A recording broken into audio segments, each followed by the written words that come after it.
Better if I turn on my microphone. Hello. There you go.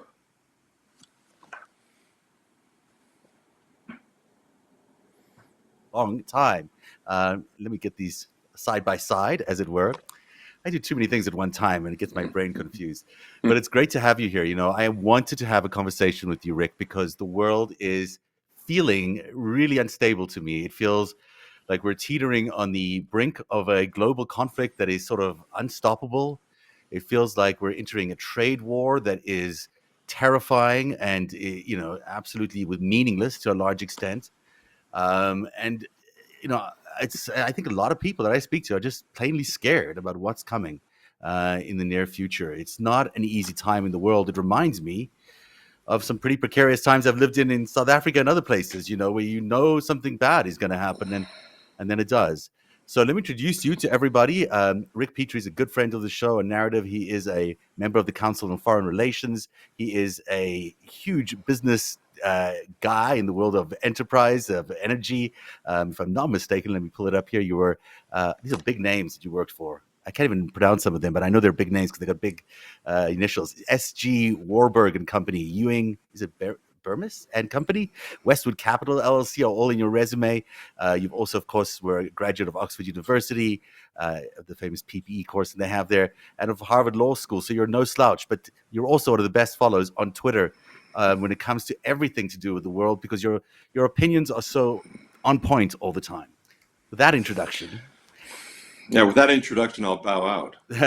we'll just maybe stick around for a little bit. Let me ask you at least a couple of questions about, how serious is the situation right now? I mean, how terrified are you, and how concerned are you about where things are? Well, I would say very to all of that. I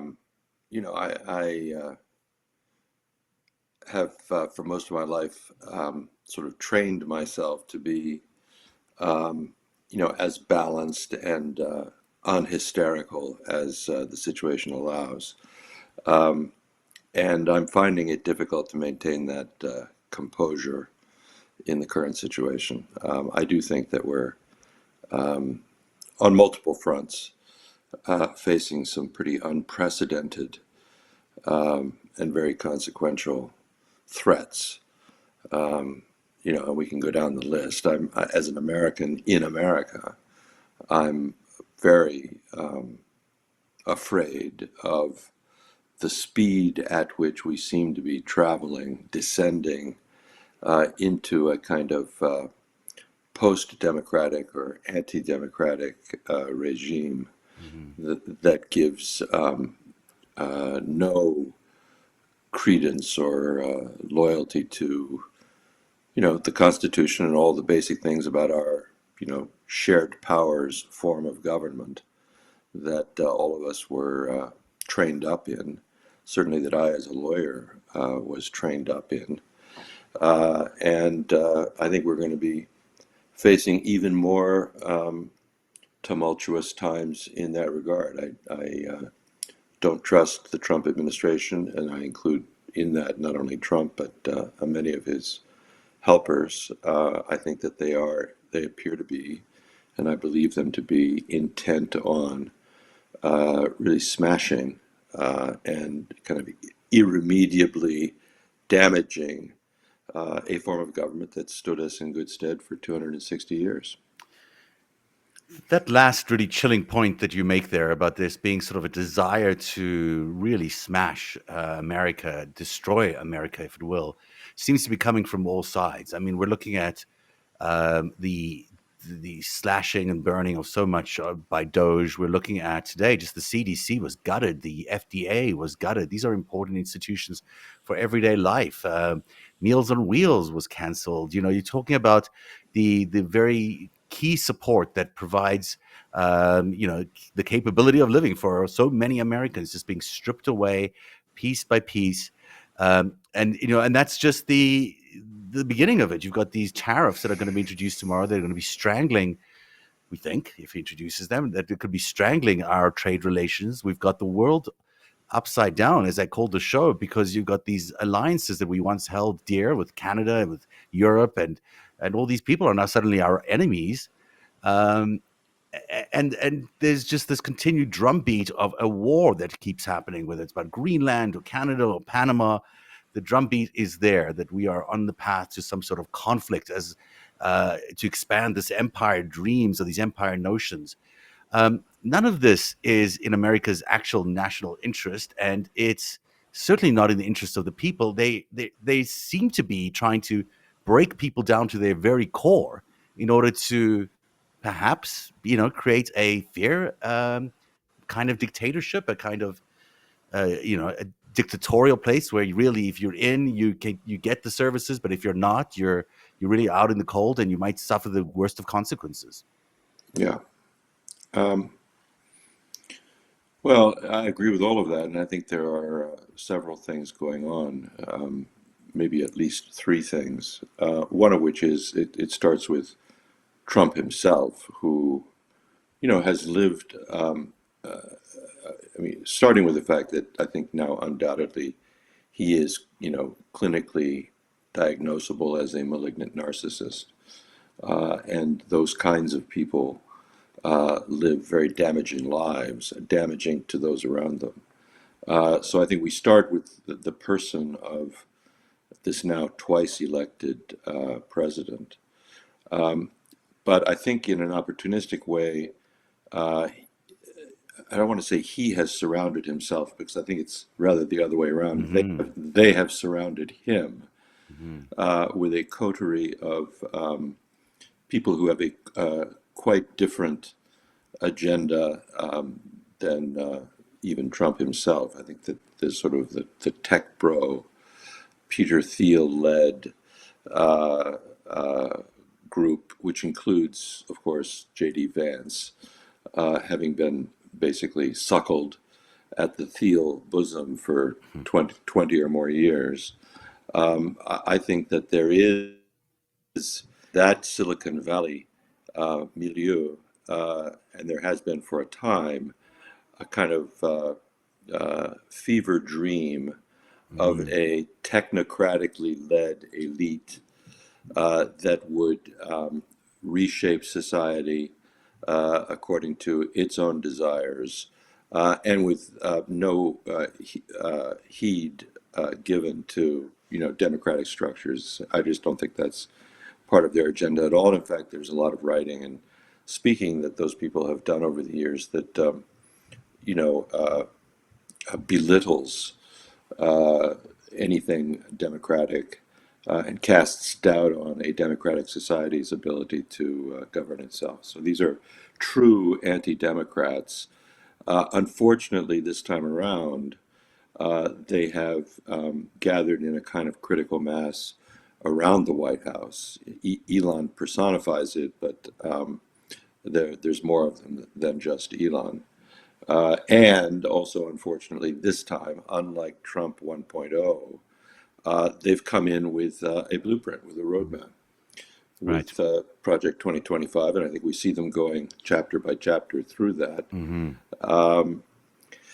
I don't know, whether they think they can fulfill the mission, all of it, but they clearly are in a hurry, and they're trying to get as much of it done as quickly as they can before really critical mass of opposition arises. The third thing, I said there were Yeah. two, maybe three things. The third thing that I think is going on, and it astounds me and troubles me deeply that more Americans don't see this, is that Trump is and has been, perhaps for most of his adult life, certainly since he entered national politics, deeply tied to Russia and to Putin. Hmm. And I think that we're seeing, both in what Right. Trump Apologies. Yeah. seeks to do vis-a-vis Greenland, Canada, Panama, Sorry about that. um, and what we see Trump assisting Putin to do vis-a-vis Ukraine and other places. I think there is kind of a maybe tacit, maybe sub rosa division of the world that is in those two men's minds, and it puts us as Americans in a very unaccustomed place vis-a-vis Russia. I'm glad you mentioned Russia. You of course know that I'm fully behind you on that theory. It's not really a theory; it's just practical fact now. I think that you can't look at Donald Trump and say that he's not a working in great coordination with Vladimir Putin. He just is. That's just the nature of the beast these days. And anyone who thinks otherwise is just lying to themselves. Do you think it's just Russia, or do you think it's I've always and I know we've differed on this sometimes, but I've always argued that it's there's China Yeah. certainly in the Russia orbit or vice versa. Saudi Arabia, UAE, those countries are still there in support of whatever this mission is, and we'll go back to what you're talking about, this technocratic mission. But is there do you support the idea that there is more than just Russia, that there is sort of this alliance of countries that is maybe not always working in step, but sometimes working in step to undermine democracy? Well, I think it's clearly the case. I think it would be hard to dispute it.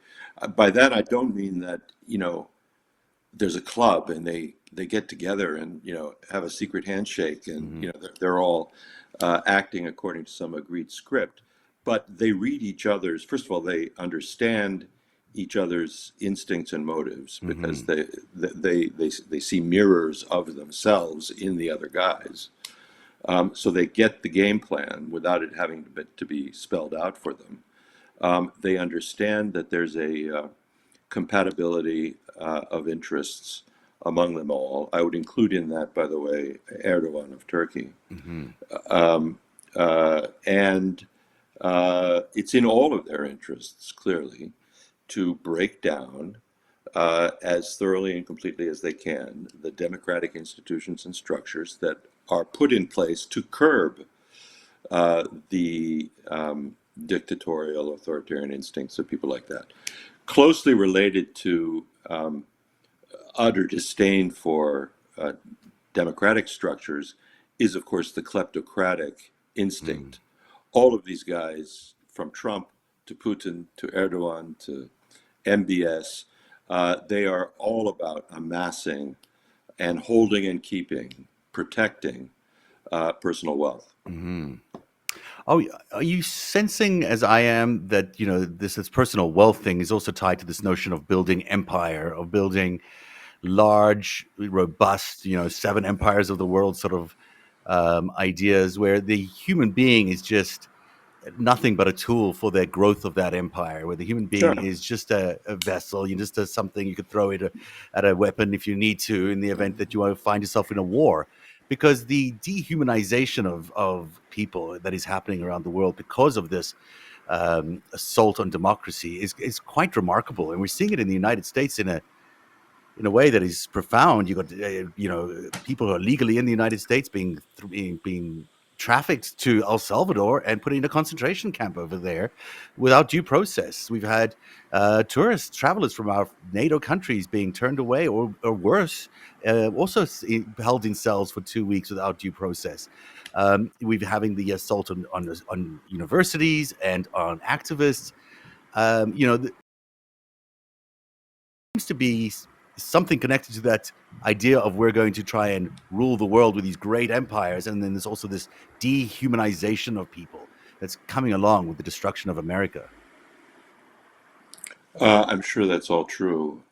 In the case of the US and the sort of pogrom that's being mounted by the Trump administration against all kinds of foreigners, I think that we have to acknowledge that he is playing to a broad stream of public opinion and sentiment that I abhor, but that is real. I doubt that you would find a majority of Americans who would agree that it's right to grab, you know, covered women off the Tufts campus and send them to Louisiana without any kind of hearing or due Mhm. process. I think that there would still be a majority of Americans who would insist on some kind of due process, Mhm. um, uh, among other reasons, because it would obviate or avoid some of the mistakes which now clearly have been made. I saw today Rubio backtracking, acknowledging that among those who have been sent to El Salvador are people who are not members of this supposed Mm. gang. I even Clearly. Yeah. forget the name of it.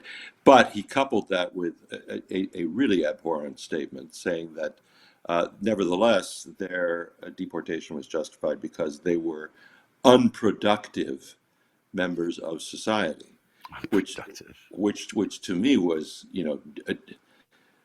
what did Hitler say about the retarded children and the other people that he sent to Hmm. concentration camps, that they were, the unproductive people in society? Hmm. These are very, very un-American things. And we have to deal with them as Americans according to our traditions and our principles. It's a little different, but there's obviously some similarities when people are driven into the streets in Istanbul and all around Turkey by the arrest of the chief political opponent of the ruler. I think one of the reasons that the world is so inspired by what Zelensky has led the Ukrainian people to do over the last 3 years is that they have stood up against the most brutal assault and insisted on their own agency and their own nationhood and their humanity. And he speaks in a language, Zelensky, in a way which refutes what you're talking about, or he fights against the dehumanization. Hmm. I saw today he was in Bucha and gave a very powerful speech about that. We will never forget the graves of the people who were killed in their own front yards and are buried in their own home ground. Uh, these things everybody in the world needs to take sight of and respond to if we are, as you say, going to retain our basic humanity. Because what they're setting up, in my belief, is I wrote a piece today about Putin's speech a couple of days ago in the Arctic capital in Russia, talking about or at least attempting to write a new narrative Yeah, for why America deserves Greenland or is contesting for Greenland, and he goes back to 1860 when he starts a Alaska. yeah, a huge narrative that is maybe there's kernels of truth in all of that, but there's not a lot of truth in all of that he says. But what he did, by going through all these, this, more than a century's worth of history, which some of us had not even known existed. Maybe they never existed, but some of it did exist. Is he's trying to do the same thing he did with Ukraine, in my opinion. Hmm. He's creating a permission structure that is going to say to Americans, "Hey, it's okay to invade Hmm. Greenland. It's okay to invade Canada Hmm. because, of course, they've been yours all along." And we've seen it with Donald Trump, and we've seen it in the last few days with the Hexet second set of leaks about the Hmm. priorities of the military now being about the near abroad or the home abroad, and the um, sorry, the near home, I think it is, and then also the focus on Taiwan and China. The way they describe the near home is about Greenland all the way to Panama, even further, and everything in between. Hmm. They've taken the position now that they Hmm. are able to operate anywhere in the North American continent, and Hmm. they've given themselves that permission to do that. And then on top of that, you've got Putin now spinning this new narrative of it being historically justifiable. Obviously, it's benefiting him because of the Arctic, but that makes me feel like we're heading into a Ukraine-like situation. Yeah, well, I said at the top that I'm beginning to believe that there is some sort of implicit or understood arrangement between Putin and Trump for the division of the Mm, world in sort of the way that you're describing. mm, These are the most arrogant guys in our administration that I think we've ever seen, and each of them is behaving and giving daily demonstrations of that arrogance that would make any previous generation, Republican or Democrat, absolutely cringe. I grew up in a government family, mhm. and I can just, I can I shudder to think what my father's generation of senior civil servants and diplomats would think about this. It's just to me, it's appalling and really quite inconceivable. And yet here we are. Yeah. When you look at the, I have so much I want to talk to you about it. I want to take a little segue here into the Signal chat scandal, Hmm. that ridiculous group chat episode. I mean, so much went wrong there. And there's so much that would normally, under normal circumstances, require the Secretary of Defense, the National Security Advisor, potentially the Secretary of State, all to resign because of the horrendous risk that they put our troops under. And yet it is being brushed away like nothing. And if that is being brushed away like nothing, what is going to happen next? Like, how many horrific miscalculations, crimes are going to happen without us being aware of it, or even if we are aware, just completely ignored. Um, well, first of all, I don't entirely agree that it's being brushed away. That this Signal Gate Mm, thing has been true, put to true. bed. I think it's still around and it may even grow. I saw yesterday, I think, a report that it's now been shown that Mike Waltz, the National Security Advisor, had convened several of these very, very high level, top level policy discussions on Signal. So this is that's And and today there was just a report about him using Gmail as well on this. well, Yeah. they are utter clowns in terms of their OPSEC Mhm. uh, and their awareness or willingness to abide by conventional security measures. That goes without saying. I think the larger scandal here, and it's been noted, but not really, it hasn't really come to the fore as the focus of people's anger and objection, and that is that the use of Signal, Mhm. which clearly now has been shown to be sort of a pattern and to be systemic in the administration, is for a very specific purpose, which is to evade and circumvent the kind of scrutiny and record keeping Mhm. that attaches to official US government communications. They are purposely evading those controls and seeking to operate in the shadows. Mhm. And it reminded me at the very start of the first Trump administration, we were all shocked and appalled Mhm. to have it reported that Jared Kushner had been in conversation with the Russian ambassador in Washington about the use of secret Russian communications facilities Mhm. for Trump to be able to speak to Putin, not on US government channels, but on channels that the rest of us would never have access to. Mhm. And I think what this Signal Gate is about is simply the metastasizing or the systematization of that instinct to operate privately and in the dark. It does make me wonder what how does he talk to Putin, Donald Trump?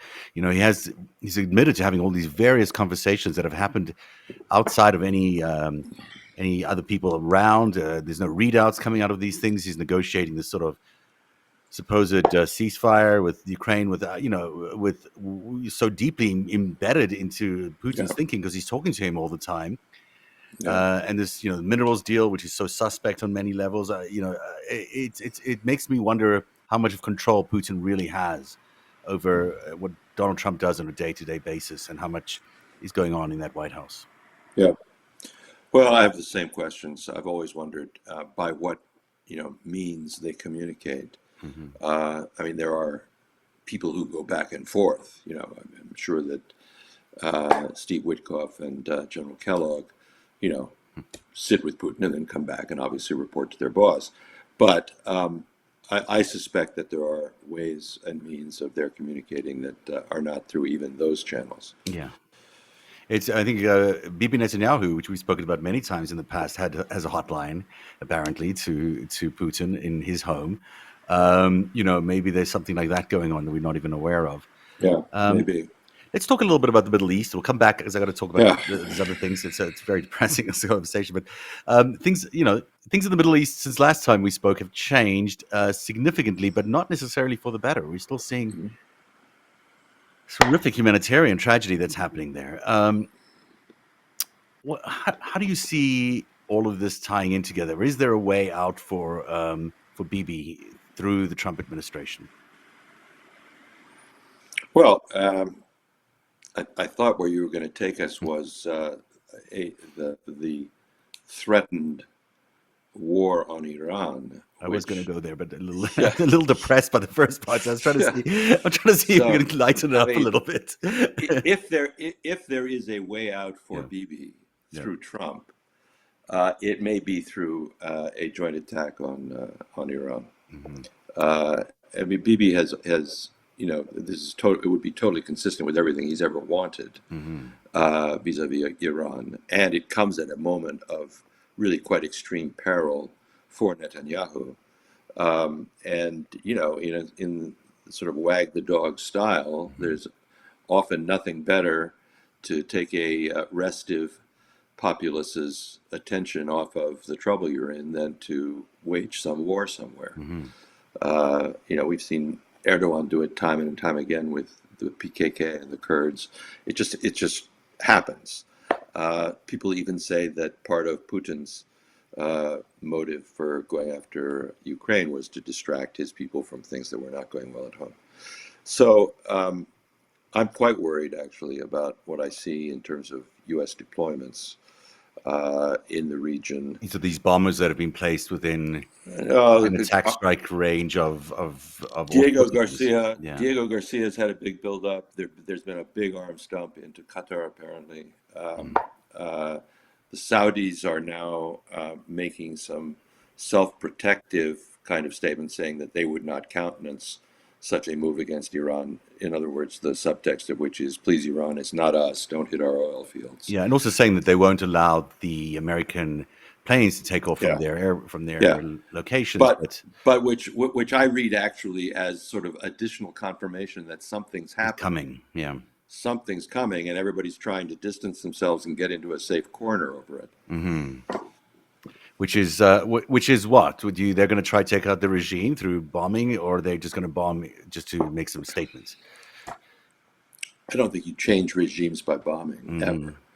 ever, but they will clearly try to further degrade the offensive capability of Iran. And Iran will respond. Of course, yeah. In what way do you think? Well, they. I don't know exactly. I don't think they've got a nuclear weapon, so we don't have to worry about that quite yet. Mm-hmm. But they still have substantial ground forces. They can make life very difficult in Iraq, for example. They've got the Houthis still in Yemen. Yemen, they can make some trouble in the Red Sea and Straits of Hormuz. They might be able to strangle the world oil flow through Strait of Hormuz, which would have a global impact. They won't go down quietly, and we'll have to see who also comes to their aid. Why is there? You get the feeling that these guys have sat somewhere. Though you mentioned you don't believe that this is an actual secret club, but it does make a few. Does get a. I get a feeling that these guys did sit down and say, "Hey, give me these countries. You take this country. I'll let you do this. I'll let you do that. I won't intervene in this. Here's your grace period. Go crazy," because why inflame all these situations at the same time? I mean, why do you need to attack Iran right now? I mean, is there you know, is it Well, not? you, It's not you necessary. opened the show. You Mm, opened the show by saying that many people you talk to are feeling afraid mm, and uneasy and unsure. And I think that they have created an atmosphere or a moment in which nobody's sure of the points of the compass anymore. mhm, Which way is up? Which way is down? What's coming around the corner? And it's in that kind of a moment that they have sort of maximum freedom of maneuver. mhm. Everybody's on their back heels. Everybody's feeling insecure and protective of their own little position. And opposition is still quite fragmented in many parts of the world. So from looking at it from their point of view, if I were sitting in their chair behind their desk, this is probably as good a moment as they're ever going to have to try to really, you know, overturn the chessboard. Mhm. And overturning the chessboard is unpredictable. It's, as you point out, if they're going to turn the world upside down, anything could happen. a lot could go wrong in this plan. I mean, they might feel confident enough that they can take all these territories, but history teaches us a lot of other things Of that things course. don't go that well. On Yeah. the other side of this alliance, let's call them this, strongman alliance or whatever, you've got Europe beginning to mount and Canada and Australia really beginning to mount a very serious buildup of military, and it looks like it'll happen fairly quickly. I mean, one would not have thought so a year ago, but it looks like even in Canada, which has not built many weapons, is now suddenly going to be building fighter jets here. In the near future, you've got the $1 trillion of investment by the Germans. There's a lot going on. Is it enough? Well, it's not now enough, Mm-hmm. and it will be quite a while, years, before anything approaching, the U.S.'s military capability, which is the heart of NATO, of course. Mm-hmm. Europe and those with Europe are playing catch up. I'm trying personally to be as helpful as I can in that effort, and I'm actually involved in several discussions about the financing of defense munitions efforts in the heart of Europe. So I'm all for it, but I think as a practical matter, it's not going to come soon enough to forestall some of what I think Trump and Putin are thinking and planning. I mean, what we're facing right now is a almost complete dismantling of the post World War II system of order Mm-hmm. and world structure. We're talking about completely undoing Bretton Woods and free trade and the globalization of the economy. You're talking about completely undoing the security structures, at least in the West, built up around NATO. Mm-hmm. And in the US, we're talking about a complete trashing of a shared power system of government. Human Uh, rights, even like the basic core human rights. Human rights. I mean, you have the Vice President of the United Mm-hmm. States repeatedly saying, and now Elon Musk has said it as well, that it is utterly ridiculous and an offense to common sense and everything else that a federal district judge Mm-hmm. can bar or issue a temporary restraining order against a presidential action. Mm-hmm. And Vance stood in Greenland and Mm-hmm. said, quote, "We cannot ignore the president's desires. Mm-hmm. The president is the king. Mm-hmm. What the president wants, no one should be able to stand in the way of." And these are things which I could not have imagined would ever be said by, a U.S. vice president. So we're looking at a pretty comprehensive overturning of the chessboard. That's Mm-hmm. that. This is not. They're not nibbling at the edges here. They're really going at the heart of some of the key structures that have enabled the world for the last 80 years to live more or less peacefully and more or less securely and to grow economically. Um, you know, And, in, and the sovereignty of their borders. I mean, ultimately, this is the key thing that will yeah, be challenged next. I mean, we're going to see, borders being challenged everywhere, sure. really. This idea of getting rid of where we've been for the last 70 years and being replacing it with what do you think it's going to be? I get the sense that they really are thinking of the seven empires, that they're thinking of, let's go back to a period of pre-World War II or wherever, that they're just seven big powers in the world, and the people who rule those worlds are Yeah. incredibly powerful. Powerful and, riding roughshod over their own peoples, Hmm. totally dismissive of human rights and, individual rights. You can sort of rip up and burn the Bill of Rights, it seems to Hmm. me, in the US, if that were to come to pass. I think in Trump, at least, we are really looking at a dyed in the wool, instinctive dictator. That's simply who he is. He's also a completely lawless person. He's lived throughout his adult life as an outlaw, associating with literal criminals, barred from even applying for gaming licenses in Australia, etc., because of mafia connections. I think we're by very bad luck, the American people have installed as president someone who is completely corrupt and really a criminal. Hmm. And the criming that is happening, I think, is quite unspeakable. We don't really know what it is yet, but certainly they've laid certain claims around the Social Security Fund, the 2.7 trillion Social Security Fund. They've been talking about the gold at Fort Knox, and then they stopped talking about it. I don't know why they stopped talking about it, but there are questions about what they mean by that and why they're asking so many questions about that and whether it exists or not. And then there's crypto, which is a real challenge to the American dollar hegemony, and also to the supremacy of the U.S. dollar in the world, and the America's supremacy in the world economically. I mean, these are fundamental Yeah. things that are going to enrich them very much. It clearly, if they can privatize Social Security, if they can make crypto happen in the way they want, they'll be super, super rich, and they'll be part of this very small group of people who are Hmm. super wealthy. Hmm. But the rest of us are going to be damned into Hmm. a very dismal existence. Yeah.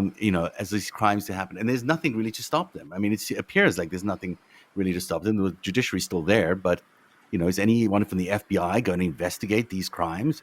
I don't think so. Well, evidently not. At least Mm. under Pam Bondi, Hmm. the Department of Justice doesn't appear to be anything more than sort of the enforcement arm Hmm. of a dictatorial regime, I'm afraid. And so we're left with this idea of either we submit to this sort of technocratic, as you mentioned earlier, which is this weird philosophy, weird ideology, I guess, from the 1930s, 40s, that North America should be one whole technocratic state, stretching from Greenland all the way down to in lots of parts of South America, I think, but only really North America was their goal at the time. Um, this is sort of where they're heading, into a world where there's not real democracy. They've got people who are technically able to do things, and those people will be the ones who can make decisions. Machines will basically help them along, but the human being and our rights matter not very much. And the same thing with the borders that exist in North America.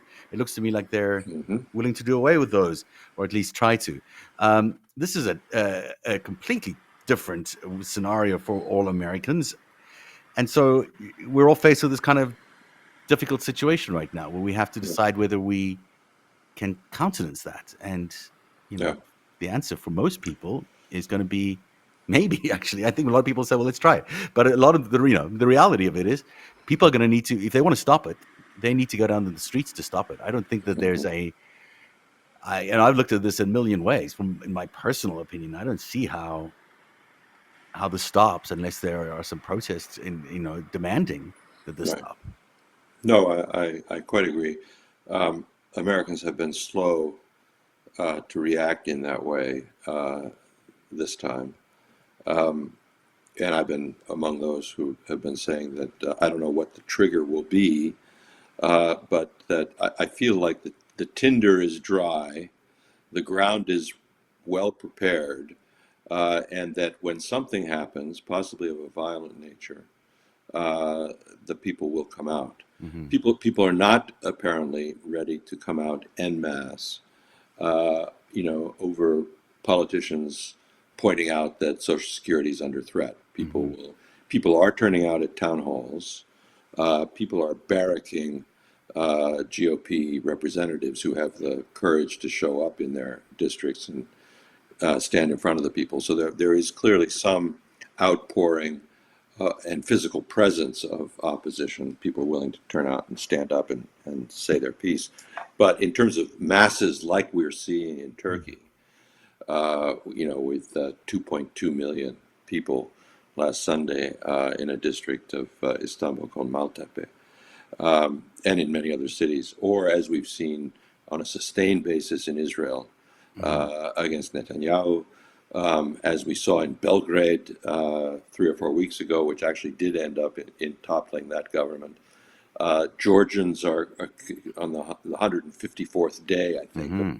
their protests. They're still in the streets over the theft of their government by Russian associated interests. Um, there have been massive demonstrations. The South Koreans did it several years ago with their candlelight vigils over and over again. I think the lesson is clear. that until people in their masses show up in the streets, government doesn't really take it very seriously. Now, And how you, what I subscribe to everything you said to that point. mm, My question is, and I'm asking it also vis-a-vis the Turkish protests, mm, which I'm closely following for my own personal reasons, is what's the transmission belt that moves the power of that street protest, even if it's on a sustained basis, week after week or whatever? mm, What causes key parts of the power structure to buckle and to, run for the hills, or for loyalists to start to fade into the woodwork, so they're not there when the fall comes? Something beyond mere protest has to happen. mm, And one of the things that's been most dismaying to me about our situation in the United States is that it continues to be the case, and has been the case since Trump came on the scene, that there are no independent figures in his party who appear to have the courage personally, or the political ability, in terms of their support independent of him, to stand up to him. There were three Republican senators who went to Richard Nixon mm, in the midst of Watergate and told him that it was time for him to go. And he did, because with them saying it to him, he knew the jig was up. mm, He was going to be indicted and he was going to be impeached. mm, And they told him they didn't have the votes to forestall the impeachment. We do not have that now, because we have a party on the GOP side which has been completely captured mm. by Trump. It appears that we don't have that. I mean, there must be people inside that party that are concerned. I'll tell you what I think might be one of the things that I'm quite positive on. Is it seems to me that all the stuff around Signalgate and Elon Musk's visit to the Pentagon, and even these continued leaks we're seeing in Signalgate, makes me feel like the Pentagon is not in Trump's orbit quite yet.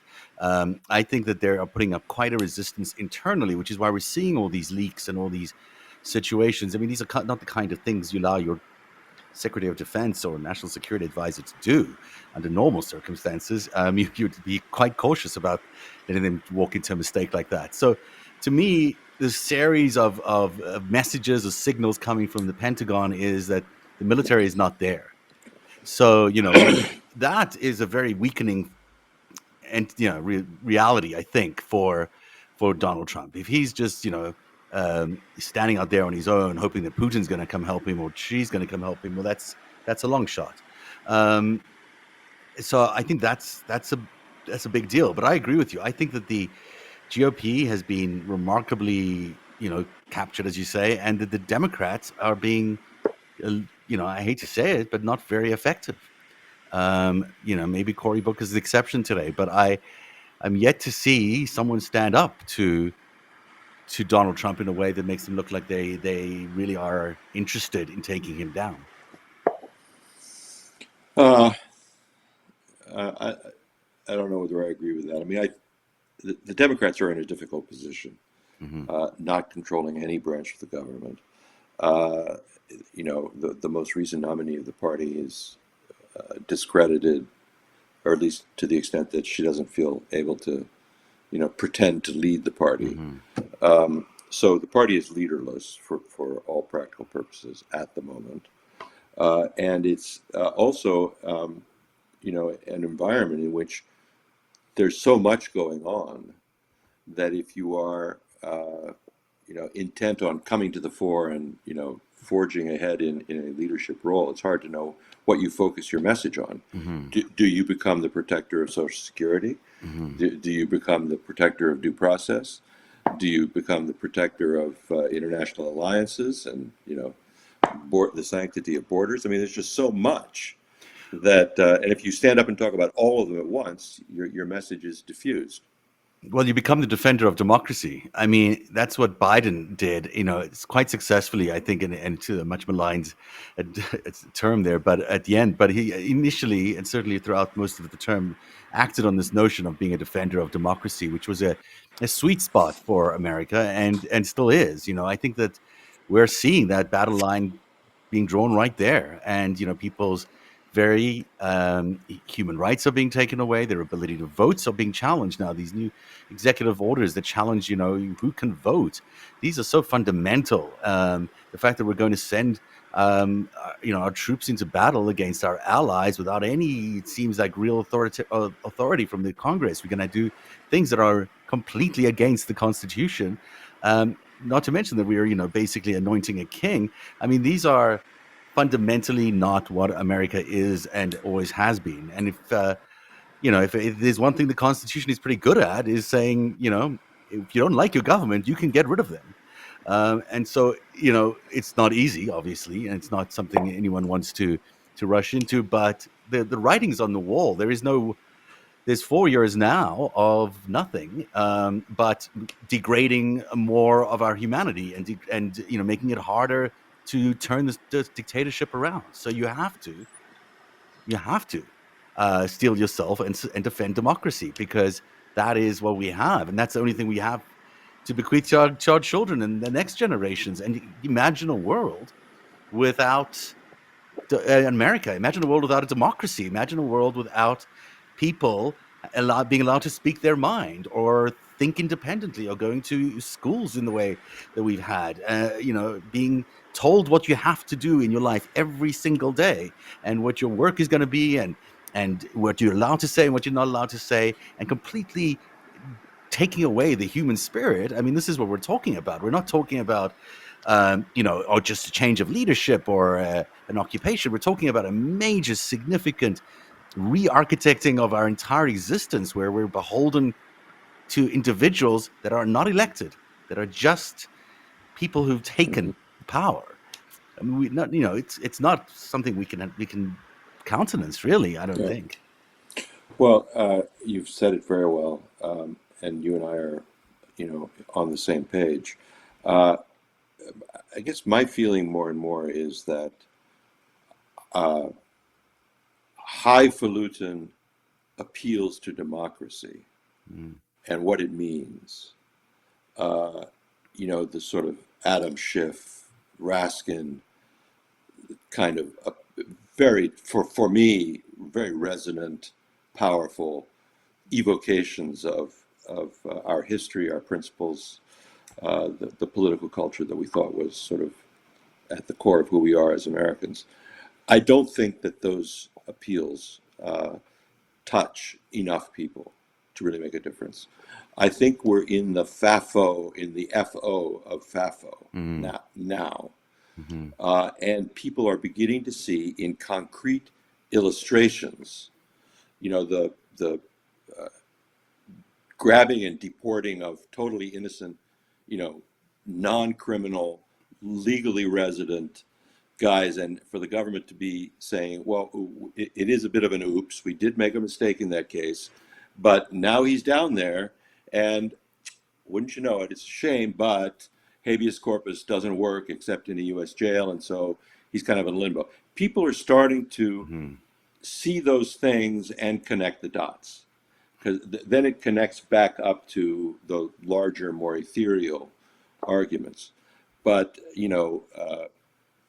we're not going to get there with high-sounding, uh, appeals to the Constitution, the Bill of Rights, Second Amendment. No, no, you're absolutely right. I come at this, as you know, from having grown up in the horrific South African apartheid system and knowing exactly what it looks like to have Yeah. your rights taken away, and seeing people disappeared off the streets, and living in a kind of quasi reality that isn't true, and being told things that are lies every day that you're told to believe, a complete censorship, complete, you're living in a lie while your neighbors and friends might be dying, in secret prisons or in townships in ways that you don't even understand. and being I was feared, just growing up and being recruited into the South African army because at 18, there you were facing conscription, and having to go and fight for the apartheid regime in all their ridiculous endeavors around Southern Africa was is terrifying for me as someone who cares about those things. And ultimately, people see it because we've lived in so much luxury for so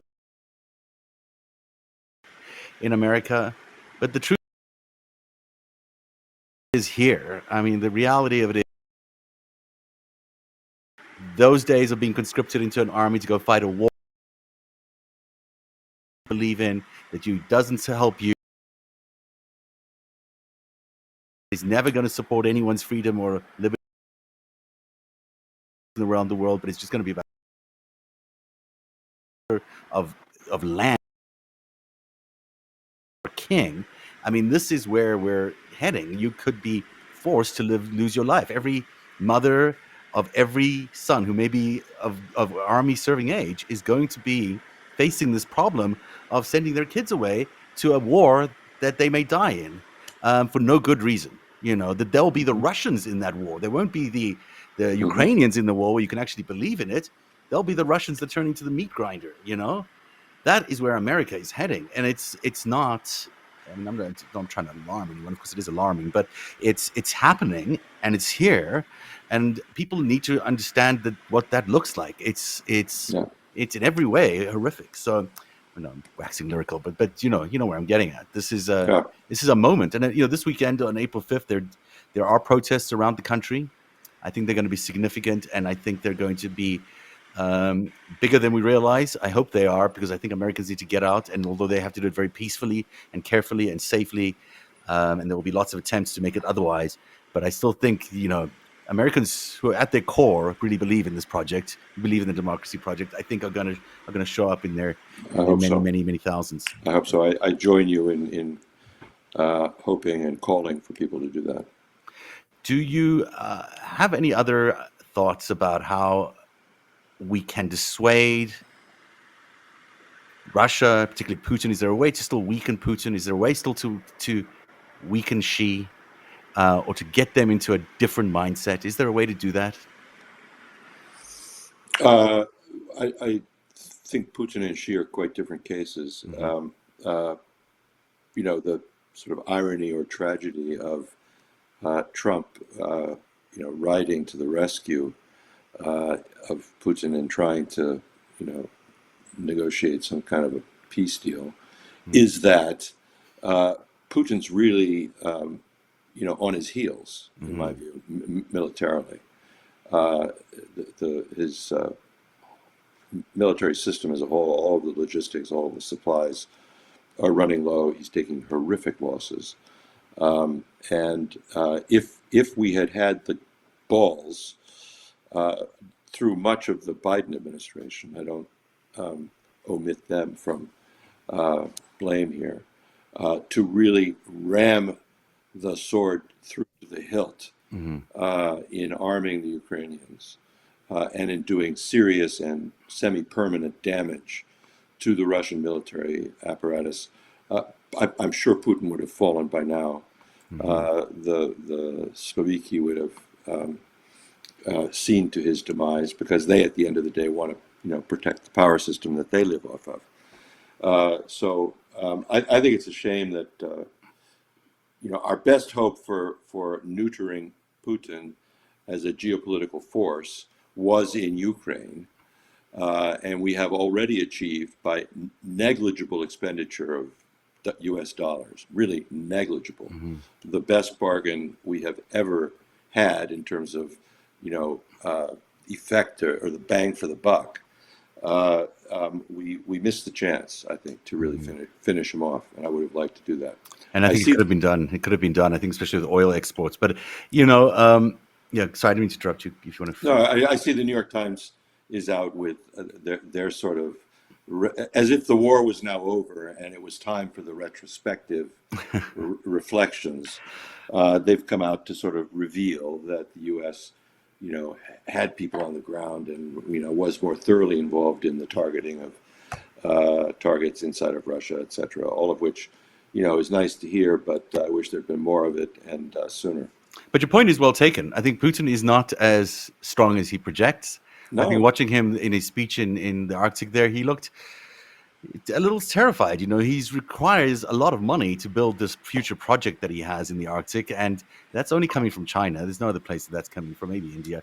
And so, he's still trying to play the big game, but he's really being weakened no, dramatically. I mean, yeah, there was his limo exploded the other day. I mean, there's all sorts of things that are saying that they're coming for him. And I agree with you that if it's just Trump and Putin, those are two paper tigers, really, at the end of yeah, the day, and they yeah, could easily be taken down yeah, if the will is there, and that'll be the big question. yeah. Rick Petree, thanks very much for being on the show with me. I Oh, missed having conversation with you so much, and I'm so glad we finally had a chance it's to do been this. it's been so much fun. You've lifted my spirit. We've kicked up our heels. It's a party here all the time. I mean, it is we are in dark times, but we should keep smiling and keep figuring our way out of this. I think there is a way. I hope there's a way. I can't imagine the alternative, to be honest. So I stay as optimistic as I can about Yeah. the possibilities of all of us doing what we need to do to get out of it. Rick, is there anything you want to mention to people? Everyone should follow your Twitter account or X account because it is amongst the best in the world. I keep telling you should join Substack, but I won't force you to do that because who knows, it's another social media account. But X is it's at Rick Petree, Petree. I apologize if I spelled it wrong on one of those No, lines. you did it right. And I thank you very much for being here. I hope we can do this again. I really appreciate your time. It's a pleasure. It's a All right. pleasure. Thanks so much. That's Rick Petree joining us on Narrative tonight. Have a good night, everybody. Take care.